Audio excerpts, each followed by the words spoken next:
धाकड़ खबर बेखौफसुमा बेबाक अंदाज। धाकड़ खबर के न्यूज़ रूम से मैं आपके साथ हूं अकरम रईस खान। योगी सरकार के जबरदस्त विरोध के बाद भी, जी हां, योगी सरकार के जबरदस्त विरोध के बाद भी सुप्रीम कोर्ट ने आज उस खुशी दुबे को जमानत दे दी जो पिछले करीब 2.5 साल से कानपुर की जेल में बंद थी। आपको याद होगा ना, विकास दुबे, जिसने एक ही रात के अंदर डीएसपी, थानेदार समेत 8 पुलिस वालों को एक ही झटके में मौत के घाट उतार डाला था। उसी के बाद गिरफ्तार की गई थी खुशी दुबे और सरकार लगातार उसकी जमानत का विरोध कर रही थी, लेकिन आज सुप्रीम कोर्ट में सरकार की चल नहीं पाई। अब इतनी बड़ी खबर के बाद भी पूरे भोंपू मीडिया में जिस तरीके का सन्नाटा है, उससे कई तरीके के सवाल पैदा हो रहे हैं।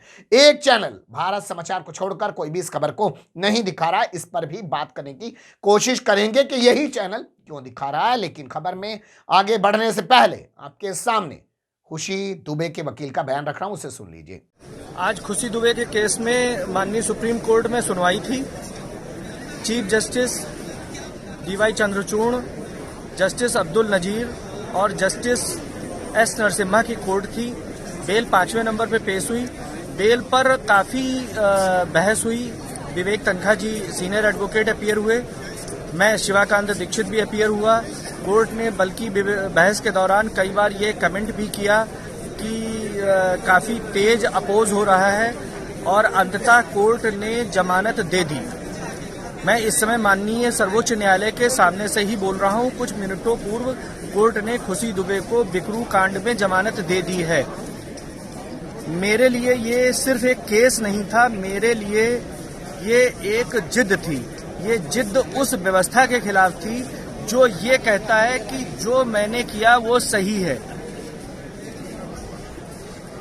सुन लिया आपने खुशी दुबे के वकील को। उन्होंने कैसे बताया कि योगी सरकार या यूं कहें उत्तर प्रदेश सरकार के जो वकील वहां पर मौजूद थे, कैसे चीपो करने की कोशिश कर रहे थे सुप्रीम कोर्ट के अंदर, जिस पर सुप्रीम कोर्ट के जज साहिबान ने कहा ज्यादा तेज आवाज में बात करने की जरूरत नहीं है और उन्होंने खुशी दुबे को जमानत पर रिहा करने का आदेश दे दिया। अब यहां सवाल यह पैदा होता है कि खुशी दुबे अब जेल से बाहर कब आएंगी, क्योंकि हम तो उत्तर प्रदेश की सरकार का चरित्र जान रहे हैं। सिद्दीक कप्पन को जमानत मिले हुए 10-12 दिन हो चुके हैं, अब तक जेल से वो बाहर नहीं आ पाए। इसके अलावा जिन भी नेताओं को जमानत मिल जाती है उन्हें फौरन जेल से नहीं निकलने दिया जाता है। उनकी जमानत, बेल बॉन्ड, जो दस्तावेज पेश किए जाते हैं उनकी जांच के मामले को लेकर, उन्हें और लटकाया जाता है लंबे समय तक। लेकिन इसी के साथ आपको यहां ये जानना चाहिए कि खुशी दुबे आखिर है कौन।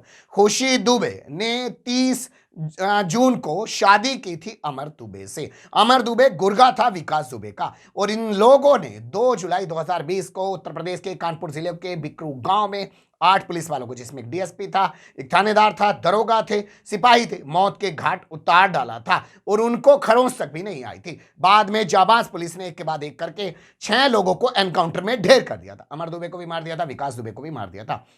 उसी सिलसिले में पुलिस ने खुशी दुबे को गिरफ्तार कर लिया था और आरोप लगाया था कि ये खुशी दुबे अमर दुबे को उकसा रही थी और कह रही थी और मारो पुलिस वालों को, और मारो पुलिस वालों को। ये पूरा मामला राजनीतिक तौर पर भी चुनाव में उठा था और कहा गया था कि किस तरीके से ब्राह्मणों पर अत्याचार किया जा रहा है, लेकिन योगी सरकार पीछे हटने के लिए तैयार नहीं हुई थी। पर आखिरकार आज सुप्रीम कोर्ट से खुशी दुबे को जमानत मिल गई है। अब सवाल यहां पैदा होता है कि खुशी दुबे को ब्राह्मण समाज जेल से निकलने के बाद किस तरीके से नवाजता है, किस तरीके से उसका जश्न मनाता है और उसका राजनीतिक फायदा किस तरीके से उठाता है। एक सवाल और है जिस पर बात की जानी चाहिए। बिकरू कांड को लेकर मीडिया में खूब चर्चा उस जमाने में हुआ था, लेकिन आज खुशी दुबे को जब जमानत मिली है तो इस पर कोई चर्चा नहीं किया जा रहा है। भारत समाचार नाम का एक चैनल है जिसको ब्रजेश मिश्रा चलाते हैं। आप कह सकते हैं कि वो खुद ब्राह्मण है, पत्रकार हैं, तो इस वजह से वो खुशी दुबे की जेल से छूटने या जमानत मिलने की खबर को दिखा रहे हैं। उनके अलावा कोई भी इस खबर को नहीं दिखा रहा है। तो क्या इस बात को लेकर भी कोई डिस्कोर्स बनेगा, कोई चर्चा की जाएगी, या ऐसे ही पूरे मामले को दबे छुपे अंदाज में सरकार ने इसीलिए मीडिया को बोल दिया कि भैया दिखाने बताने की जरूरत नहीं है, इसमें हमारी ज्यादा किरकिरी होगी, दबा दिया जाएगा। क्या होगा अभी कुछ कहा नहीं जा सकता। फिलहाल की जो चीजें उभर रही थी वो आपके सामने रख दी। अच्छी बुरी जो भी लगी हो, कमेंट्स के रूप में आप लोग अपनी राय जरूर दीजिएगा। खबर को लाइक कर सकते हैं, चैनल को सब्सक्राइब कर सकते हैं और ज्यादा से ज्यादा हमारी खबरों को शेयर कर सकते हैं। फिर ऐसे ही किसी सुलगते हुए या उलझते मुद्दे लेकर मैं आपके सामने हूँगा हाजिर। फिलहाल अभी मुझे दें इजाजत।